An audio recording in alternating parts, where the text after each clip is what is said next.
Hi, ನಮಸ್ಕಾರ. ಬಿಹಾರದ ರಾಜಕೀಯ ನಾಯಕ ಲಾಲು ಪ್ರಸಾದ್ ಯಾದವ್ ಅವರ ಹಿರಿಯ ಮಗಳ ಹೆಸರು ಮೀಸಾ ಅಂತ ಯಾಕಿದೆ ಗೊತ್ತಾ? 1976ರಲ್ಲಿ ಲಾಲು ಪ್ರಸಾದ್ ಯಾದವ್ ಅವರು ಜೈಲಿನಲ್ಲಿದ್ದಾಗ ಜನಿಸಿದ ಮಗು ಅದು. ಲಾಲು ಆಗ ಜೈಲಿನಲ್ಲಿದ್ದು ಇದೇ ಮೀಸಾ ಅಂದ್ರೆ maintenance of internal security act ಪ್ರಕಾರ. ಆ ಕಾರಣಕ್ಕಾಗಿಯೇ ಲಾಲು ಅವರು ತಮ್ಮ ಮೊದಲ ಮಗಳಿಗೆ ಅದೇ ಕಾಯ್ದೆಯ ಹೆಸರನ್ನೇ ಇಟ್ಟಿದ್ದು. ಸ್ವತಂತ್ರ ಭಾರತದಲ್ಲಿ 1975ರಲ್ಲಿ ಹೇರಿದ ತುರ್ತು ಪರಿಸ್ಥಿತಿನೇ ಮೊದಲನೇದಲ್ಲ. ಅದಕ್ಕೂ ಮೊದಲು 2 ಬಾರಿ ತುರ್ತು ಪರಿಸ್ಥಿತಿಗಳನ್ನ ಹೇರಲಾಗಿತ್ತು ಅನ್ನೋದು ನಿಮಗೆ ಗೊತ್ತಿತ್ತಾ? 1967ರಲ್ಲಿ ಭಾರತ ಚೈನಾ ಯುದ್ಧದ ಸಂದರ್ಭದಲ್ಲಿ ಅಂದಿನ ಪ್ರಧಾನಿ ಶ್ರೀ ಜವಾಹರ್ಲಾಲ್ ನೆಹರು ಅವರು ಮೊದಲ ಬಾರಿಗೆ ತುರ್ತು ಪರಿಸ್ಥಿತಿಯನ್ನ ಘೋಷಣೆ ಮಾಡಿದ್ರು. ಯುದ್ಧ ಮುಗಿದ ನಂತರ ಸುಮಾರು 4 ತಿಂಗಳಿಗೂ ಹೆಚ್ಚು ಕಾಲ ಈ ತುರ್ತು ಪರಿಸ್ಥಿತಿ ಜಾರಿಯಲ್ಲಿತ್ತು. ನಂತರ 1971ರಲ್ಲಿ ಭಾರತ ಪಾಕಿಸ್ತಾನ ಯುದ್ಧದ ಸಂದರ್ಭದಲ್ಲಿ ಅಂದಿನ ಪ್ರಧಾನಿ ಶ್ರೀಮತಿ ಇಂದಿರಾ ಗಾಂಧಿ ಅವರು ಸ್ವತಂತ್ರ ಭಾರತದ 2ನೇ ತುರ್ತು ಪರಿಸ್ಥಿತಿಯನ್ನ ಘೋಷಿಸಿದ್ರು. ಅಚ್ಚರಿಯ ಸಂಗತಿ ಅಂದ್ರೆ 1975ರಲ್ಲಿ ಮತ್ತೆ ತುರ್ತು ಪರಿಸ್ಥಿತಿಯನ್ನ ಹೇರುವವರೆಗೂ ಕೂಡ ಅಧಿಕೃತವಾಗಿ ಈ ತುರ್ತು ಪರಿಸ್ಥಿತಿಯನ್ನ ಹಿಂಪಡೆದಿರಲಿಲ್ಲ. 1975ರಲ್ಲಿ ಈ ತುರ್ತು ಪರಿಸ್ಥಿತಿಯನ್ನು ಹೇರುವಾಗಲೂ ಕೂಡ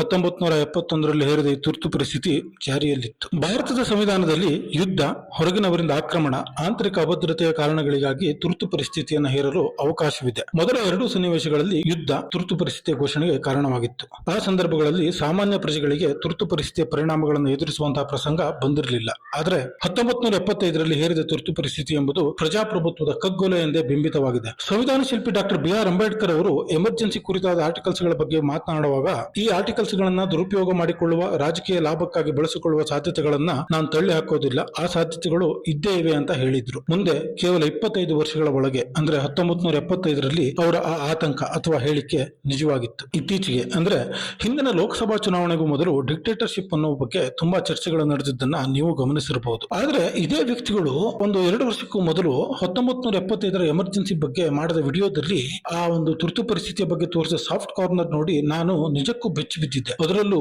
ಅವರು ತುರ್ತು ಪರಿಸ್ಥಿತಿ ಏರಲು ಕಾರಣವಾಗಿದ್ದು ಜೆಪಿ ಅವರ ಒಂದು ಹೇಳಿಕೆ ಎಂಬಂತೆ ಬಿಂಬಿಸಿದ್ದು ಹಾಸ್ಯಾಸ್ಪದವಾಗಿತ್ತು. ಜೆಪಿ ಅವರು ಭಾರತದ ಸೈನ್ಯ ಮತ್ತು ಪೊಲೀಸ್ ಫೋರ್ಸ್ ಗಳಿಗೆ ಸರ್ಕಾರದ ಆಜ್ಞೆಗಳನ್ನು ಪಾಲಿಸಬೇಡಿ ಅಂತ ಹೇಳಿಕೆ ನೀಡಿದ್ದು ತುರ್ತು ಪರಿಸ್ಥಿತಿ ಏರೋಕೆ ಕಾರಣವಾಯಿತು ಎಂಬಂತೆ ಹೇಳಿದ್ದು ಅಲ್ಲದೆ, ತುರ್ತು ಪರಿಸ್ಥಿತಿ ಸಮಯದಲ್ಲಿ ರೈಲುಗಳು ಸರಿಯಾದ ಟೈಮ್ಗೆ ಬರ್ತಾ ಇತ್ತು, ಸರ್ಕಾರಿ ಕಚೇರಿಗಳಲ್ಲಿ ಕೆಲಸ ಬೇಗನೆ ಆಗ್ತಾ ಇತ್ತು, ಅದರಿಂದ ಒಳ್ಳೆ ಪರಿಣಾಮವೂ ಆಗಿದೆ ಅಂತ ಬಿಂಬಿಸಿದ್ದು ಈ ಜನ ಎಲ್ಲ ಯಾಕೆ ಯೂನಿವರ್ಸಿಟಿಯ ಪ್ರೆಸಿಡೆಂಟ್ ಆಗೋಕೆ ಯೋಗ್ಯ ಅನ್ನೋದನ್ನ ಹೇಳೋ ತರ ಇತ್ತು. ಜೆಪಿ ಅವರ ಹೇಳಿಕೆ ಆಂತರಿಕ ಭದ್ರತೆಗೆ ಅಪಾಯವನ್ನುಂಟು ಮಾಡೋದೇ ಆಗಿದ್ರೆ ಅವರನ್ನೇ ಬಂಧಿಸಿ ವಿಚಾರಣೆ ನಡೆಸಬಹುದಿತ್ತೇ ಹೊರತು ಇಡೀ ದೇಶದ ಮೇಲೆ ಎಮರ್ಜೆನ್ಸಿ ಹೇರಿ ಪ್ರಜೆಗಳ ಮೂಲಭೂತ ಹಕ್ಕುಗಳನ್ನೇ ಕಿತ್ತುಕೊಂಡು ಸರ್ವಾಧಿಕಾರವನ್ನ ಮೆರೆಯುವ ಅವಶ್ಯಕತೆ ಇರಲಿಲ್ಲ ಅನ್ನೋದು ಸಾಮಾನ್ಯ ತಿಳುವಳಿಕೆ, ಕಾಮನ್ ಸೆನ್ಸ್. ಇಂದಿರಾ ಗಾಂಧಿ ಅವರು 1971ರ ಚುನಾವಣೆಯಲ್ಲಿ ರಾಜ್ ನಾರಾಯಣ್ ಅವರ ಮೇಲೆ ರಾಯ್ಬರೇಲಿ ಕ್ಷೇತ್ರದಿಂದ 1 ಲಕ್ಷಕ್ಕೂ ಅಧಿಕ ಮತದಿಂದ ಚುನಾಯಿತರಾಗಿದ್ರು. ಈ ಚುನಾವಣೆ ಕಾನೂನು ಬಾಹಿರವಾಗಿ ನಡೆದಿದೆ, ಇಂದಿರಾ ಗಾಂಧಿ ಅವರು ಇಲ್ಲಿ ತಮ್ಮ ಅಧಿಕಾರವನ್ನು ದುರುಪಯೋಗ ಪಡಿಸಿಕೊಂಡಿದ್ದಾರೆ ಅಂತ ರಾಜ್ ನಾರಾಯಣ್ ಅವರು ಅಲಹಾಬಾದ್ ಕೋರ್ಟ್ ನಲ್ಲಿ ಪ್ರಕರಣ ದಾಖಲಿಸಿದ್ರು. ಇದಕ್ಕೂ ಮೊದಲು ಈ ಬ್ಯಾಂಕುಗಳ ರಾಷ್ಟ್ರೀಕರಣ, ರಾಜ್ಯ ಸಂಸ್ಥಾನಗಳಿಗೆ ನೀಡ್ತಾ ಇದ್ದಂತ ರಾಯಲ್ಟಿ ಹಣವನ್ನು ನಿಲ್ಲಿಸುವ ಮಸೂದೆಗಳನ್ನ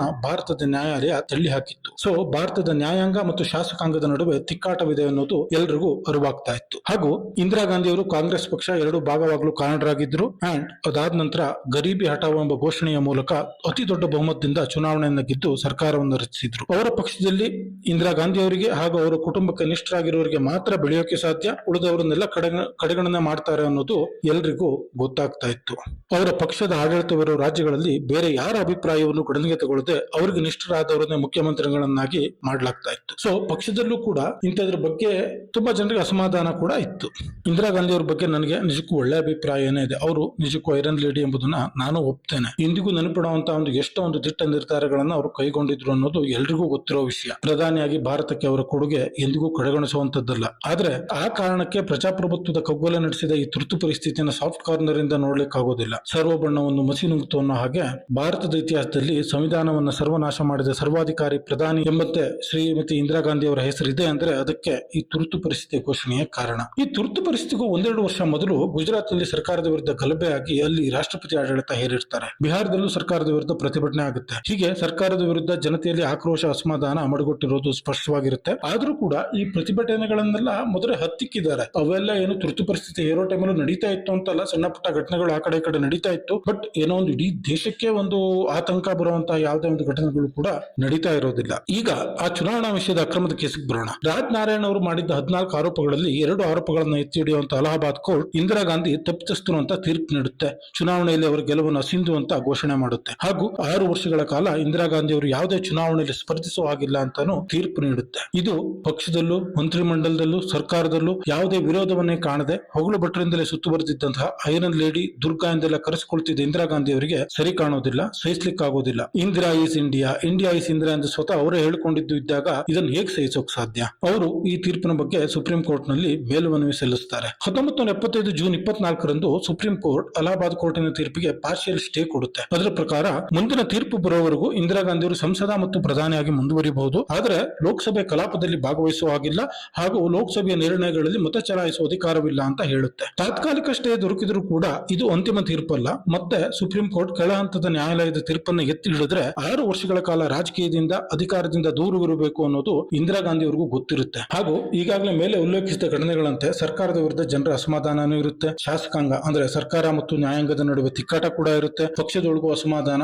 ಇವೆಲ್ಲವೂ ಕೂಡ ಇಂದಿರಾ ಗಾಂಧಿ ಅವರು ತುರ್ತು ಪರಿಸ್ಥಿತಿ ಹೇರುವಂತೆ ಮಾಡುತ್ತೆ. ಅಧಿಕಾರದಲ್ಲಿ ಉಳಿಬೇಕು ಅಂದ್ರೆ ಕಾನೂನು, ಸಂವಿಧಾನ ಎಲ್ಲವನ್ನ ಬದಿಗೊತ್ತಿ ತಾನೇ ಸರ್ವಾಧಿಕಾರಿಯಾಗಿರುವಂತಹ ಅನಿವಾರ್ಯತೆ ಅವರಿಗಿತ್ತು. ಆ ಕಾರಣಕ್ಕಾಗಿಯೇ ಈ ಸ್ಟೇ ಸಿಕ್ಕ ಮರುದಿನವೇ ಅಂದ್ರೆ ಜೂನ್ 25ರ ತಡರಾತ್ರಿ ತುರ್ತು ಪರಿಸ್ಥಿತಿಯನ್ನ ಘೋಷಿಸಲಾಗುತ್ತೆ. ಸ್ವತಃ ಪ್ರಧಾನಿಯವರೇ ತುರ್ತು ಪರಿಸ್ಥಿತಿಯ ಘೋಷಣಾ ಪತ್ರಕ್ಕೆ ರಾಷ್ಟ್ರಪತಿಯವರಿಂದ ತಡರಾತ್ರಿಯಲ್ಲಿ ಸಹಿ ಪಡೀತಾರೆ. ಆ ದಿನ ಸಂಜೆ ವೇಳೆಗೆ ಎಲ್ಲಾ ಮಾಧ್ಯಮ ಕಚೇರಿಗಳ ವಿದ್ಯುತ್ ಸಂಪರ್ಕವನ್ನ ಸ್ಟಾಪ್ ಮಾಡಲಾಗುತ್ತೆ. ತಮ್ಮ ರಾಜಕೀಯ ವಿರೋಧಿಗಳನ್ನ ಬಂಧಿಸುವ ಕೆಲಸ ಕೂಡ ಅವತ್ ಸಂಜೆಯ ದಿನ ಆರಂಭ ಆಗಿರುತ್ತೆ. ಮರುದಿನ ಬೆಳಗ್ಗೆ ರೇಡಿಯೋ ಹಚ್ಚಿದ ಸ್ವತಂತ್ರ ಭಾರತದ ಪ್ರಜೆಗಳಿಗೆ ಅಲ್ಲಿ ಆಂಕರ್ಗಳ ದನಿಯ ಬದಲು ಕೇಳೋದು ಇಂದಿರಾ ಗಾಂಧಿ ಅವರ ಭಾಷಣ. ಅದರಲ್ಲಿ ಅವರು ದೇಶದಲ್ಲಿ ಆಂತರಿಕ ತುರ್ತು ಪರಿಸ್ಥಿತಿ ಘೋಷಣೆ ಆಗಿದೆ ಅನ್ನೋ ವಿಷಯವನ್ನು ಅವರ ಜಗತ್ತಿಗೆ ತಿಳಿಸ್ತಾರೆ. ಅಂಡ್ ಯಾರು ಕೂಡ ಭಯಪಡೋ ಅಗತ್ಯ ಇಲ್ಲ ಅನ್ನೋದನ್ನು ಅವರು ಹೇಳಿರ್ತಾರೆ. ಆ ಭಾಷಣವನ್ನು ಕೇಳ್ತಾ ಕೇಳ್ತಾ ಸ್ವತಂತ್ರ ಭಾರತದ ಪ್ರತಿ ಪ್ರಜೆ ಕೂಡ ತನ್ನ ಸ್ವಾತಂತ್ರ್ಯವನ್ನು, ಸಂವಿಧಾನ ತನಗೆ ನೀಡಿದ ಮೂಲಭೂತ ಹಕ್ಕುಗಳನ್ನು ಒಂದೊಂದಾಗಿ ಕಳೆದುಕೊಂಡಿದ್ರು. ಸಾಮಾನ್ಯ ನಾಗರಿಕರ ಕತೆ ಬಿಡಿ, ಕೇಂದ್ರ ಮಂತ್ರಿಮಂಡಲದಲ್ಲಿ ಮಂತ್ರಿಗಳಾಗಿದ್ದವರು ಕೂಡ ಈ ಭಾಷಣದಿಂದಲೇ ತುರ್ತು ಪರಿಸ್ಥಿತಿಯ ಬಗ್ಗೆ ತಿಳಿದುಕೊಂಡಿದ್ದು. ಈ ವಿಷಯವನ್ನ ಕ್ಯಾಬಿನೆಟ್ ಜೊತೆಗೂ ಕೂಡ ಇಂದಿರಾ ಗಾಂಧಿ ಅವರು ಚರ್ಚಿಸಿರಲಿಲ್ಲ. ಅವರಿಗೆ ವಿಷಯವೇ ತಿಳಿದಿರಲಿಲ್ಲ. ಮುಂದಿನ 21 ತಿಂಗಳುಗಳ ಕಾಲ ನಡೆದಿದ್ದು ಘೋರ. ಸ್ವತಂತ್ರ ಭಾರತದ ಇತಿಹಾಸದಲ್ಲಿಯೇ ಈ ದಿನಗಳು ಕರಾಳ ಅಧ್ಯಾಯ ಅಂತಾನೆ ಕರೆಸಿಕೊಂಡಿದೆ. ರಾಜಕೀಯ ವಿರೋಧಿಗಳು, ರಾಜಮನೆತನದವರು, ಜನಸಾಮಾನ್ಯರು ಸೇರಿದಂತೆ ಲಕ್ಷಾಂತರ ಜನರನ್ನ ಬಂಧಿಸಿ ಜೈಲಿಗೆ ಕಳಿಸಲಾಗುತ್ತೆ. ಅಲ್ಲಿ ಹಿಂಸೆ ಕೊಟ್ಟಂತಹ ಎಷ್ಟೊಂದು ಕಥೆಗಳಿವೆ. ಎಷ್ಟೋ ಜನ ಪ್ರಾಣ ಕಳೆದುಕೊಳ್ತಾರೆ. ಚುನಾವಣೆಗಳನ್ನೆಲ್ಲ ತಡೆ ಹಿಡಿಯಲಾಗುತ್ತೆ. ತಮಗೆ ಬೇಕಾದಂತೆ ತೀರ್ಪು ಕೊಡದಂತಹ ನ್ಯಾಯಾಧೀಶರನ್ನು ಕೂಡ ಮನಸ್ಸಿಗೆ ಬಂದಂತೆ ವರ್ಗಾವಣೆ ಮಾಡಿ ತಮಗೆ ಬೇಕಾದವರನ್ನು ಆಯಕಟ್ಟಿನ ಜಾಗಕ್ಕೆಲ್ಲ ತುಂಬಲಾಗುತ್ತೆ. ಗರೀಬಿ ಹಟಾವೋ ಎಂಬ ಘೋಷಣೆಯೊಂದಿಗೆ ಆಡಳಿತಕ್ಕೆ ಬಂದಿದ್ದು ಗರೀಬ್ ಓಂಕೋ ಹಟಾವೋ ಎಂದು ಬದಲಾಗಿದ್ದು ಈ ಕಾಲದಲ್ಲಿಯೇ. ನಗರವನ್ನು ಸುಂದರಗೊಳಿಸ್ತೀವಿ ಅನ್ನೋ ನೆಪದಲ್ಲಿ ಸ್ಲಂಗಳನ್ನ ಡೆಮಾಲಿಷ್ ಮಾಡ್ತಾರೆ. ದೆಹಲಿಯಲ್ಲಿ ನಡೆದಂತಹ ಒಂದು ಘಟನೆ ತುಂಬಾ ಜನರ ಗಮನ ಸೆಳೆಯುತ್ತೆ.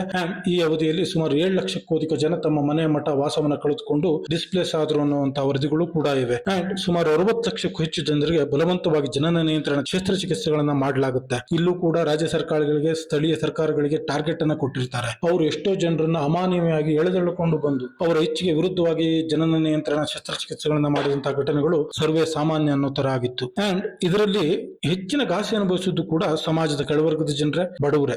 ಸಾಮಾನ್ಯ ಜನರನ್ನಷ್ಟೇ ಅಲ್ಲ, ಮಾಧ್ಯಮಗಳಿಗೂ ಕೂಡ ಯಾವುದೇ ಸ್ವಾತಂತ್ರ್ಯ ಇರಲಿಲ್ಲ. ಎಲ್ಲವೂ ಸರ್ಕಾರದ ಆಣತಿಯಂತೆ ವರದಿ ಆಗಬೇಕಾಗಿತ್ತು. ಎಷ್ಟೋ ಪತ್ರಿಕೆಗಳು ಪತ್ರಿಕೆಯಲ್ಲಿ ಸ್ಥಳವನ್ನ ಖಾಲಿ ಬಿಡುವ ಮೂಲಕ ಇದನ್ನ ಪ್ರತಿಭಟಿಸಿದ್ದು ಇದೆ. ತುರ್ತು ಪರಿಸ್ಥಿತಿ ಘೋಷಣೆಯಾದ ಮಾರನೇ ದಿನವೇ ಇಂಡಿಯನ್ ಎಕ್ಸ್ಪ್ರೆಸ್ ತನ್ನ ಎಡಿಟೋರಿಯಲ್ ಸ್ಥಳವನ್ನ ಖಾಲಿ ಬಿಟ್ಟು ಪ್ರತಿಭಟನೆ ಮಾಡುತ್ತೆ. ಸೊ ಆ ದಿನಗಳಲ್ಲಿ ಬಂದ ಎಷ್ಟೋ ಪತ್ರಿಕಾ ವರದಿಗಳನ್ನ ಆಧಾರವಾಗಿ ಪರಿಗಣಿಸೋಕೆ ಸಾಧ್ಯವೇ ಇಲ್ಲ. ಯಾಕಂದ್ರೆ ಅವೆಲ್ಲವೂ ಸರ್ಕಾರದ ಮುಖವಾಣಿಗಳ ತರ ಅವ್ರು ಹೇಳಿದ್ದನ್ನೇ ಪ್ರಿಂಟ್ ಮಾಡಿರುವಂತಹ ಸಾಧ್ಯತೆ ಜಾಸ್ತಿ ಇತ್ತು. ಎಷ್ಟೋ ವಿದೇಶಿ ಮೀಡಿಯಾಗಳು ಭಾರತವನ್ನ ಬಿಟ್ಟು ಹೊರಟರು. ಬಿಬಿಸಿ ಅಂತಹ ಸಂಸ್ಥೆಗಳ ವರದಿಗಾರರನ್ನು ಕೂಡ ಬಂಧಿಸಲಾಯಿತು, ಟಾರ್ಚರ್ ಕೊಡಲಾಯಿತು. ಈ ಅವಧಿಯಲ್ಲಿ ಮಾನವ ಹಕ್ಕುಗಳ ತಡೆಗಿಲ್ಲದ ಉಲ್ಲಂಘನೆಯ ಜೊತೆಗೆ ಸಂವಿಧಾನವನ್ನು ಕೂಡ ಮನಬಂಧತೆ ಬದಲಾಯಿಸಿದ್ದು ಕೂಡ ಒಂಥರ ದೊಡ್ಡ ಅಂಶ ಅಂತಾನೆ ಹೇಳಬೇಕು. ತುಂಬಾ ಟೀಕೆಗೆ ಕಾರಣವಾದಂತಹ ಅಂಶ. ಯಾವುದೇ ಪ್ರೊಸೀಜರ್ ಇಲ್ಲದೆ ತಮಗೆ ಬೇಕಾದಂತೆ ಸಂವಿಧಾನವನ್ನು ತಿದ್ದುಪಡಿ ಮಾಡಲಾಗುತ್ತೆ. ಚುನಾವಣಾ ಕ್ರಮಗಳು ನ್ಯಾಯಾಲಯದ ಪರಿಧಿಗೆ ಬರೋದಿಲ್ಲ ಅಂತ ತಿದ್ದುಪಡಿ ಮಾಡಿ ಆ ಮೂಲಕ ತಮ್ಮ ತಲೆ ಮೇಲೆ ತೂಗ್ತಾ ಇದ್ದಂತಹ ಪ್ರಕರಣದ ಕತ್ತಿಯಿಂದಲೂ ಪಾರಾಗ್ತಾರೆ. ಭಾರತದ ಸಂವಿಧಾನ ತಿದ್ದುಪಡಿಗಳಲ್ಲಿ ಅತಿ ವಿವಾದಿತ ತಿದ್ದುಪಡಿಯಾದಂತಹ 42ನೇ ತಿದ್ದುಪಡಿ ಕೂಡ ಇದೇ ಅವಧಿಯಲ್ಲೇ ಆಗುತ್ತೆ. ಈ ತಿದ್ದುಪಡಿ ನಮ್ಮ ಸಂವಿಧಾನದ ಒಕ್ಕೂಟ ವ್ಯವಸ್ಥೆಯ, ನ್ಯಾಯಾಂಗದ, ಪ್ರಜಾಪ್ರಭುತ್ವದ ಸ್ವರೂಪವನ್ನೇ ಸಂಪೂರ್ಣವಾಗಿ ಬದಲಾಯಿಸುತ್ತೆ.